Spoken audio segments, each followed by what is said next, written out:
Hello बच्चों, on top classes में आप लोगों का स्वागत है। आज के वीडियो में मैं आप लोग को समास पूरे ट्रिक के साथ बताऊंगा। क्योंकि बहुत से छात्रों को समास पहचानना नहीं आता है, और अगर आप लोग इस वीडियो को देख लेते हैं तो आप लोगों को भी समास पूरे आसान तरीके से पहचानना आ जाएगा। ठीक है, और आप लोग एक भी गलती नहीं करेंगे। तो चलिए देर किए बिना शुरू करते हैं। ठीक है, तो चलिए शुरू करते हैं द्वंद्व समास से। ठीक है, तो इसका ट्रिक क्या है?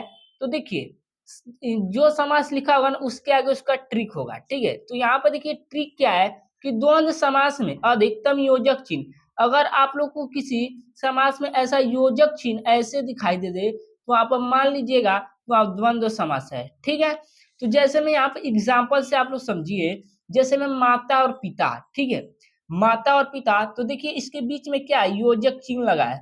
तो जब इसके बीच में योजक चिन्ह लगा है तो यहाँ पर कौन सा ये समास हो जाएगा? तो यहाँ पर द्वंद्व समास हो जाएगा। ठीक है, अब देखो ये योजक चिन्ह इसका अर्थ होता है और। ठीक है, तो देखिए माता और पिता इसका अर्थ हो जाएगा। ठीक है, तो देखिए जैसे मैं दूसरा एग्जाम्पल लीजिए, राम और कृष्णा। ठीक है, तो देखिए यहाँ पर योजक ऐसे यहाँ पर चिन्ह लगा है। ठीक है, तो जहां पर अगर आप लोग को किसी वाक्य में अगर या शब्द में आप लोग ऐसा योजक चिन्ह दिखाई दे दे तो आप लोग जाकर टिक मारिएगा द्वंद्व समास पर। ठीक है, तो चलिए मैं आप लोग बताना द्विगु समास का ट्रिक।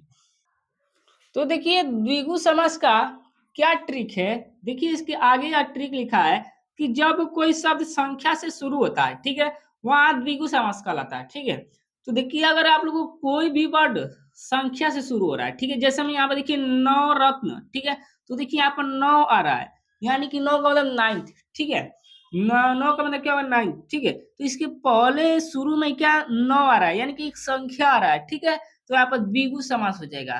तो दूसरा देख लीजिए सप्तद्वीप। ठीक है, यानी सात द्वीप। ठीक है, यहाँ पर सप्त माने क्या होता है, सात होता है। ठीक है, अगर ये क्या है, द्विगु समास का एग्जाम्पल है। ठीक है, तो ये ट्रिक है, अगर आप लोग को जब कोई शब्द में क्या हो, संख्या से शुरू हो रहा हो वह शब्द। ठीक है, तो वहां पर द्विगु समास होता है। तो इतनी बातें आप लोग को कवर हो गई होगी।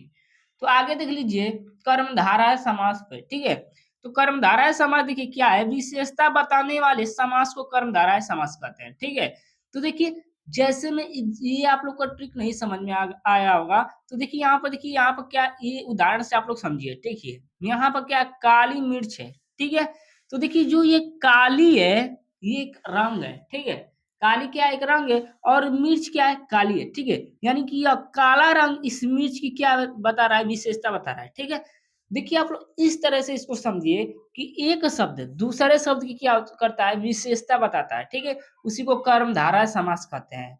ठीक है, जैसे मैं यहाँ दूसरा एग्जांपल से देख लीजिए, जैसे नील कमल। ठीक है, तो देखिए कमल कैसा है, नीला है। ठीक है, कमल कैसा है, नीला है। तो देखिए इसमें क्या, नीला जो रंग है ना, ये कमल की क्या बता रहा है, विशेषता बता रहा है। ठीक है, तो यहाँ पर कौन सा समास हो जाएगा, तो यहाँ पर हो जाएगा कर्मधारय समास। ठीक है, तो देखिए दूसरा एग्जाम्पल ऐसे ही, तीसरा चंद्रमुखी। ठीक है, यहाँ पर चंद्र है और मुखी मतलब मुख। ठीक है, तो यहाँ पर चंद्र मतलब क्या होता है, चंद्रमा। ठीक है, चंद्रमा के समान मुख। ठीक है, तो यहाँ पे क्या है, चंद्रमा के समान मुख, यानी कि जो चंद्रमा के मुख की क्या तुलना करें, मुख की विशेषता बता रही है। ठीक है, तो यहाँ पर क्या हो जाएगा, कर्मधारय समास हो जाएगा। ठीक है, तो देखिए अगला आप लोग अव्ययीभाव समास। ठीक है, अव्ययीभाव समास के में क्या हो जाए, प्रत्येक उपसर्ग वाला शब्द अव्ययीभाव समास कहलाता है। ठीक है, अगर देखिए कोई वर्ड के आगे उपसर्ग लगाओ, ठीक है, उपसर्ग लगाओ तो अव्ययीभाव समास होता है। जैसे में आजीवन है। ठीक है, तो देखिए यहाँ पर आ क्या लगा है, यहाँ पर उपसर्ग लगा है। ठीक है, तो यहाँ पर कौन सा समास हो जाएगा, अव्ययीभाव समास। ठीक है, तो देखिए अगर यहाँ पर एक और आपसे पूछता है, देखिए मान लीजिए कोई शब्द बार-बार रिपीट हो रहा है। ठीक है, जैसे में रात-रात। ठीक है, दिन-दिन, खटाखट, फटाफट। ठीक है, ऐसे शब्द अगर आ रहे हैं तब पर भी वहाँ पर अव्ययीभाव समास होता है। ठीक है, यानी कि कोई शब्द क्या हो रहा है, बार-बार रिपीट हो रहा है। ठीक है, तो वहाँ पर अव्ययीभाव समास होता है।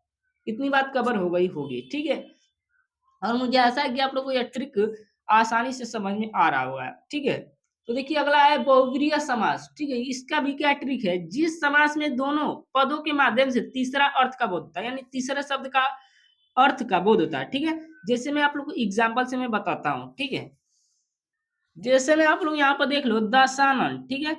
यानी इस शब्द को देख करके आप लोग को कौन याद है? रावण, ठीक है? यानी दशानन यानी 10 सिर किसके हैं? रावण के, ठीक है? यानी कि जो 10 मुख है ये अर्थात किसका? रावण, ठीक है? जैसे में नीलकंठ है यानी इस कंठ किसका है? नीला, यानी नीला कंठ किसका? भगवान शंकर का, ठीक है? जैसे में ऐसा ही आ जाएगा लंबोदर, ठीक है? तो लंबोदर भी किसका एग्जाम्पल हो जाएगा? ये बहुव्रीहि समास का एग्जाम्पल हो जाएगा, ठीक है? तो देखिए तत्पुरुष समास आपके एग्जाम्पल में नहीं है और आपके सिलेबस में नहीं है, ठीक है? आपके सिलेबस में तत्पुरुष समास नहीं है और चूंकि कम समय बचा हुआ है आपके क्लास 10th हिंदी के बोर्ड एग्जाम में, ठीक है? तो उसको हम लोग नहीं पढ़ेंगे, हम लोग ये 5 पढ़े, ठीक है? जो भी पूरे ट्रिक के साथ। तो बच्चों कैसी लगी है वीडियो? अगर वीडियो पसंद आई हो तो बेटा जाकर चैनल को अभी जाकर सब्सक्राइब कर लो। तो मिलते हैं अगले वीडियो में, तब तक के लिए धन्यवाद।